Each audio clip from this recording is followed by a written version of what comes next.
स्वागत है आपका प्राइम टीवी में और मैं हूं आपके साथ स्वप्निल यादव। वक्त हो चला है प्राइम मध्य प्रदेश का, तो रुक करते हैं मध्य प्रदेश की पहली खबर की ओर। केंद्रीय मंत्री ज्योतिरादित्य सिंधिया ने मध्य प्रदेश में बीजेपी की पूर्ण बहुमत से सरकार बनने का दावा किया है। बीजेपी अध्यक्ष जेपी नड्डा के दौरे पर उन्होंने कहा कि उनकी यात्रा हम सबके लिए नई ऊर्जा प्रदान करने वाली है। उन्होंने पीताम्बरा मैया के दर्शन किए और मैया धूमावती मैया के भी दर्शन किए और कहा कि मुझे पूरा विश्वास है कि प्रधानमंत्री मोदी के नेतृत्व में नड्डा साहब के मार्गदर्शन और हमारे गृह मंत्री अमित शाह के प्रयासों से मध्य प्रदेश में पूर्ण बहुमत के साथ बीजेपी की सरकार बनेगी। अपने अयोध्या दौरे पर उन्होंने कहा कि योगी के साथ अयोध्या जा रहा हूं, जहां एयरपोर्ट का निरीक्षण किया जाएगा। अयोध्या, ग्वालियर, जबलपुर, कोल्हापुर सहित 6 एयरपोर्ट अगले महीने बनकर तैयार होंगे। नड्डा साहब की यात्रा बहुत एक हम सब के लिए नई ऊर्जा प्रदान करने वाली यात्रा रही। स्वयं जाके उन्होंने द्वितीय पीताम्बरा मैया के यहाँ दर्शन किया, धूमावती मैया के यहाँ दर्शन उन्होंने किया सपरिवार, और आज दिल्ली के लिए प्रस्थान कर रहे हैं। मुझे पूरा विश्वास है कि प्रधानमंत्री नरेंद्र मोदी जी के नेतृत्व में, नड्डा साहब के नेतृत्व में और हमारे गृह मंत्री अमित शाह जी के नेतृत्व में मध्य प्रदेश में पूर्ण बहुमत के साथ भारतीय जनता पार्टी की सरकार बनेगी। खबर ग्वालियर से है, जहां ग्वालियर की 6 विधानसभा सीटों पर होने वाली मतगणना के लिए जिला प्रशासन पूरी तरह तैयार है। पुलिस और प्रशासनिक अधिकारियों ने मतगणना से एक दिन पहले फाइनल रिहर्सल की। रिहर्सल में पुलिस जवानों को सुरक्षा व्यवस्था की और ड्यूटी की जानकारी दी गई। वहीं मतगणना केंद्र के अंदर मतगणना करने वाले माइक्रो ऑब्जर्वर, पर्यवेक्षक, गणना पर्यवेक्षक एवं गणना सहायकों की शामिल रहे। इस बार अलग अलग विधानसभाओं के हिसाब से अलग अलग रंग की जैकेट कर्मचारियों को दी जा रही है। 4 विधानसभाओं में 21 टेबल और बाकी 2 विधानसभा में 14 टेबल लाई गई हैं। और पीआरओ जनसंपर्क हितेंद्र भदौरिया ने बताया कि मतगणना को लेकर प्रशासन की सभी तैयारियां पूरी हो चुकी हैं। अब इंतजार केवल ईवीएम और डाक मतपत्रों का है और खुलने का है। रविवार को होने वाली मतगणना में ग्वालियर के चुनावी मैदान में उतरे 92 प्रत्याशियों का भाग्य का फैसला होगा। कल कलेक्टर एवं जिला निर्वाचन अधिकारी ने सभी प्रत्याशियों की, प्रतिनिधियों की, जो एजेंट हैं उनकी बैठक लेकर स्पष्ट कर दिया है कि जो मतगणना का काम है आप सबकी संतुष्टि के साथ आगे बढ़ाया जाएगा। आप सब भी भारतीय निर्वाचन आयोग के दिशा निर्देशों का पालन करें और कोई जो जितने चक्रवार जो गणना होगी सभी को स्पष्ट रूप से जानकारी दी जाएगी। मतगणना की पूरी तैयारियां हैं, बड़ी चाक चौबंद व्यवस्था है, मीडिया सेंटर भी बनाया गया है और जो चारों तरफ पुलिस के कड़े इंतजाम रहेंगे और मतगणना निश्चित रूप से बहुत अच्छे ढंग से संपन्न। खबर सीहोर से है। सीहोर में रविवार 3 दिसंबर को जिले की 4 विधानसभाओं की पॉलिटेक्निक कॉलेज में सुबह 8 बजे से मतगणना होगी। इसके मद्देनजर भारत निर्वाचन आयोग के प्रेक्षकों ने मतगणना स्थल का निरीक्षण कर तैयारी का हालचाल जाना। कलेक्टर एवं जिला निर्वाचन अधिकारी प्रवीण सिंह ने मतगणना के लिए की गई व्यवस्थाओं के बारे में विस्तार से अवगत कराया। देखिए, कल दिनांक 3 दिसंबर को यहाँ सीहोर जिले की 4 विधानसभाओं की मतगणना होनी है। ये मतगणना जिला स्तर पर हो रही है और जो हमारा शासकीय पॉलिटेक्निक कॉलेज है यहाँ पर ये 4 विधानसभा मतगणना होगी। मतगणना प्रातः 8 बजे से प्रारंभ होगी। 7:30 पर स्ट्रॉन्ग रूम खोला जाएगा पॉलिटिकल पार्टी कैंडिडेट्स और उनकी उपस्थिति में। 8 बजे से जो मतगणना चालू हो जाएगी डाक मतपत्रों की, और 8:30 बजे से जो है ईवीएम जो है उसके पहले राउंड की मतगणना शुरू हो जाएगी। इस पूरी व्यवस्था में जिन लोगों हमने पास जारी किया है वही लोग उस पूरे कैंपस में एंटर कर पाएंगे। गेट क्रमांक 1 जो है, जो मेन रोड की तरफ है, उस पर मीडिया के साथी, राजनीतिक दलों के लोग और जो काउंटिंग एजेंट है जिनको पास जारी किए गए हैं वो लोग आएंगे। और जो गेट नंबर 2 पीछे बना हुआ है उस पर शासकीय कर्मचारी जिनको सफ़ेद कलर का कार्ड जारी किया गया है वो लोग आएंगे। इस मतगणना में लगभग 450 के आसपास कर्मचारी जो है काम कर रहे हैं। सिक्योरिटी के लिए 3 स्तर की सुरक्षा व्यवस्था लगाई है। सबसे पहले 100 मीटर पे जो घेरा है उस पर जिले का बल है। उसके बाद में सबसे जो नंबर 2 का घेरा है, जहाँ पर दोनों पहले और दूसरे दोनों घेरों पे चेकिंग हो रही है, उस घेरे पर जो है सशस्त्र बल लगा हुआ है। और सबसे अंदर जो हमारा मेन स्ट्रॉन्ग रूम है वहाँ पर सीआरपीएफ की टीम लगी हुई है। दमोह कोतवाली क्षेत्र में दिव्यांग छात्रावास में 2 दिन पहले दृष्टिवांचित छात्रा से दुष्कर्म के मामले की जांच के लिए आज राज्य बाल आयोग के अध्यक्ष देवेंद्र मोरे पहुंचे। उन्होंने छात्रावास का निरीक्षण किया और पूरे मामले में शिक्षा विभाग की लापरवाही की बात कही।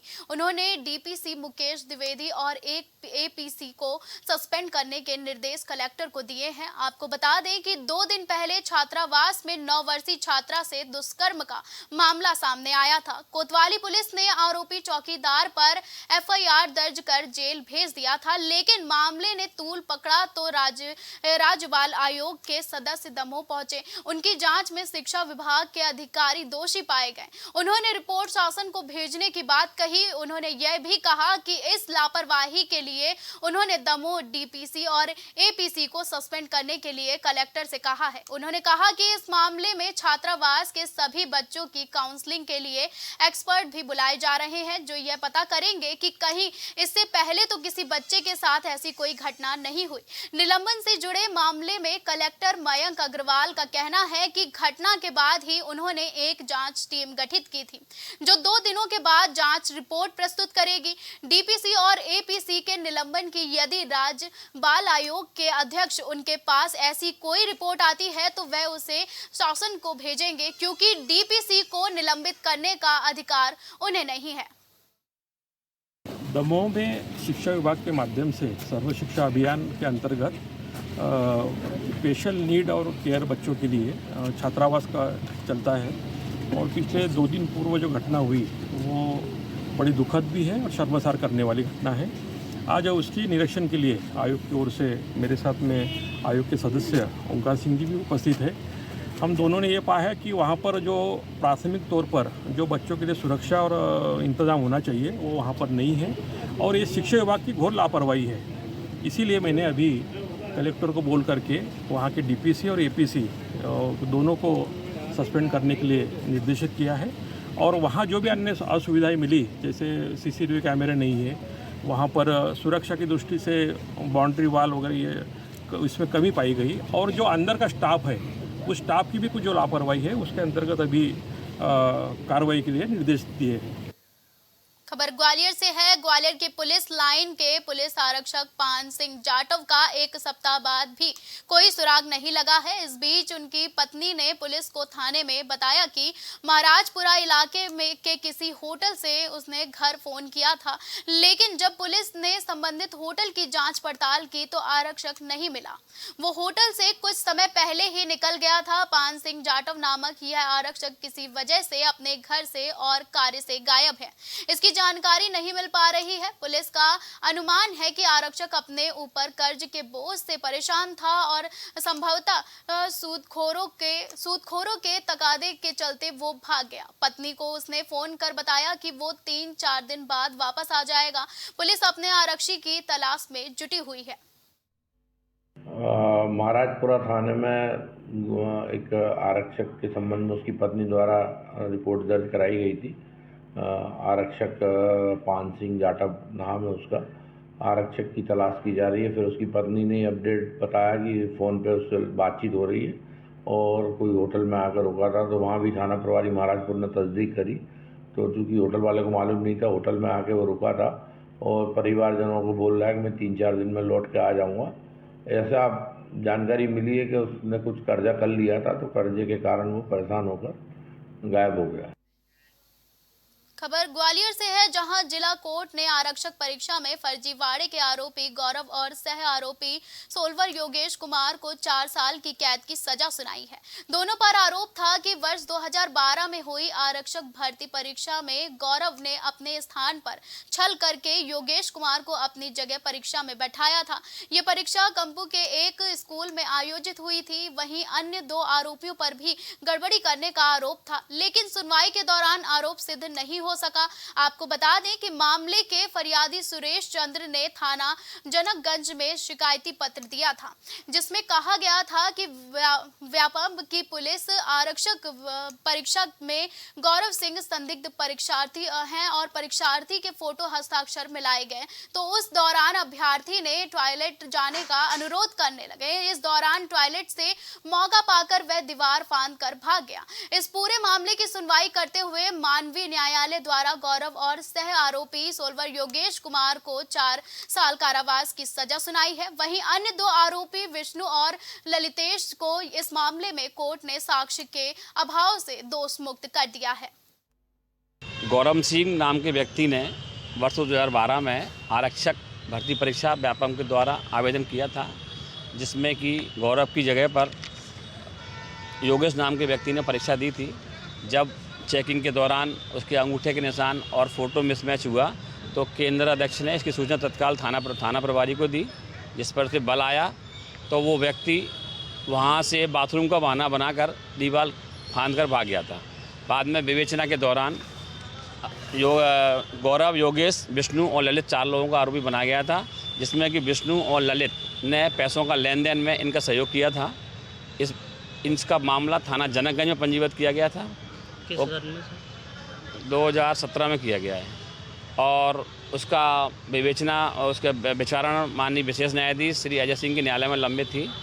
आज इसमें न्यायालय का फैसला आया है, जिसमें कि उन्होंने गौरव और योगेश को 4-4 वर्ष के सश्रम कारावास और विष्णु और ललितेश को साक्ष्य के अभाव में बरी कर दिया है। दमोह के पथरिया थाना क्षेत्र में सुजनीपुर गांव में दलित युवक के साथ छुआछूत का मामला सामने आया है।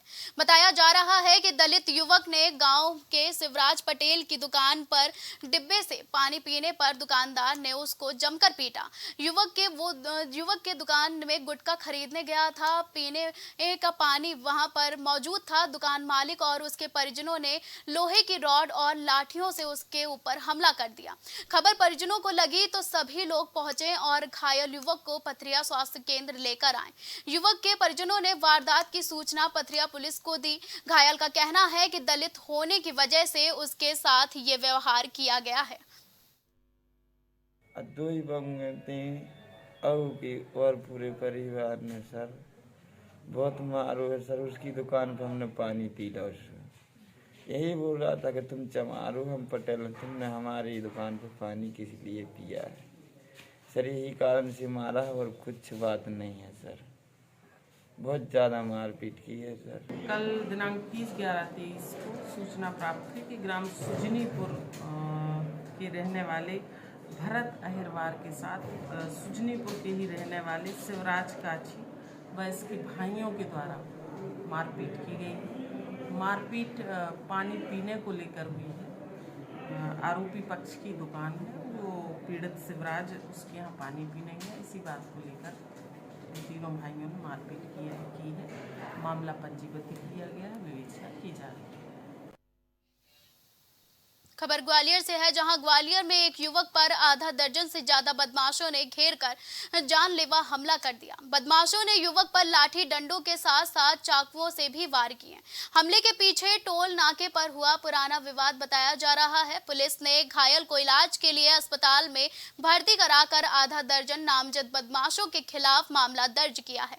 आपको बता दें कि बिजौली थाना क्षेत्र के रतवई गाँव का योगेंद्र सिंह जाट अपने घर जा रहा था। वह हसनपुर टोल नाके से आगे निकला तो उसे टोल नाके के कर्मचारी ने रोककर बताया कि टोल ऑफिस के अंदर बैठे हैं, किसी व्यक्ति ने बुलाया है। जब वह अंदर गया तो वहां पहले से ही ऑफिस के अंदर सत्यम सिकरवार और शिवम सिकरवार, सेलू सिकरवार, अमन अंकित और एक अन्य उस ऑफिस में मौजूद थे। सभी लोगों ने अचानक लाठी डंडों से योगेंद्र पर हमला कर दिया। जब उसने विरोध किया तो चाकू निकालकर उसके हाथ, पैर, जांघ में मार दिया। सभी हमलावर इसके बाद वहां से भाग निकले। घटना की जानकारी लगते ही पुलिस मौके पर पहुंची, जहां घायल हालत में योगेंद्र को इलाज के लिए जयरोग अस्पताल में भर्ती कराया। योगेंद्र ने पुलिस को बताया कि 2 महीने पहले इन्हीं लोगों से टोल पर विवाद हुआ था, जिसका राजीनामा होने वाला था, लेकिन राजीनामा होने से पहले ही उन लोगों ने उस पर जानलेवा हमला कर दिया। फिलहाल पुलिस ने घायल के बयानों के आधार पर 5 नामजद और एक अन्य व्यक्ति के खिलाफ अलग अलग धाराओं में मामला दर्ज कर फरार आरोपियों की तलाश में जुट गई है। बिजोली में टोल टैक्स के पास में टोल टैक्स के कर्मचारियों द्वारा 6 लोगों ने एक ड्राइवर के साथ मारपीट की है। उस पर से उसकी रिपोर्ट पर से बलवा और मारपीट का अपराध पंजीबद्ध किया गया।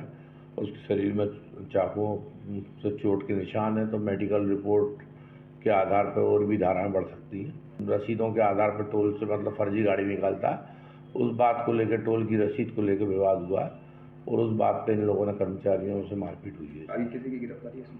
अभी गिरफ्तारी नहीं हुई, मेडिकल रिपोर्ट आने के बाद गिरफ्तारी की जाएगी। सागर के पटकोई बरारू गांव में एक डॉक्टर के फार्म हाउस पर सो रहे चौकीदार की उस समय सांसें अटक गई जब उसके सिरहाने एक खतरनाक कोबरा सांप बैठा दिखा। बावजूद इसके चौकीदार सोता रहा, जबकि चौकीदार की पत्नी उसे खाने के लिए जगाने आई तो उसकी नजर सांप पर पड़ी। आनन फानन में पत्नी ने पति का पैर खींचकर उसे बिस्तर से नीचे खींचा। जब चौकीदार की आंख खुली और सांप को सिरहाने बैठा देखा तो उसके होश उड़ गए। तत्काल सर्प पकड़ने में माहिर असद खान को मौके पर बुलाया गया, जिसके बाद असद खान ने कुछ ही देर कोबरा को काबू कर लिया। तब जाकर चौकीदार ने राहत की सांस ली।